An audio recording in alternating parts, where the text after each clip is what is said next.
Yeah, I have friends in the historical Jesus world, let's say, other academics, other scholars. I would consider myself on the fringe of that because in what is called historical Jesus work over the last 20 years, and I was around for all of that, the historical Jesus work starts with a certain view. Each scholar has to start with a certain view of how they render who Jesus is. So the first thing you would do in historical Jesus work is determine what did he say, what didn't he say. And different theories evolve around that. Like,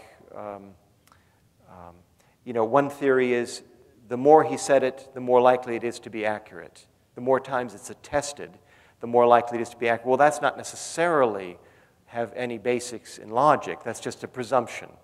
Okay, it might be true, it might not be true. Others go in different directions. Like they'll start with Jesus was influenced by cynic philosophers, and so anything that doesn't fit with that model gets thrown out. Or Jesus is the Jesus in what's called Q, which I won't explain right now, and if it doesn't fit there, it doesn't.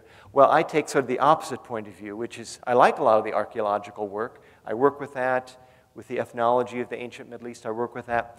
But I tend to go the other direction because I'm interested in what the spiritual practices and the spirituality of Jesus. So I tend to say if or when Jesus said anything, he said it in Aramaic. That's my first presumption. And so let's look at the Aramaic version and see if identifiably fits with Middle Eastern wisdom and if it fits with everything else he's saying, looked at from an Aramaic point of view. And 95% of everything in the gospel in the Gospels looked at from that point of view does fit together, but not if you translate it from the Greek, not if you translate it with Plato in your back pocket, which is what most people in the SBL, Society of Biblical Literature, which I'm also a member of, are doing.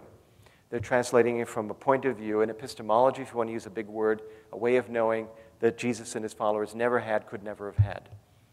That's even the historical people, not.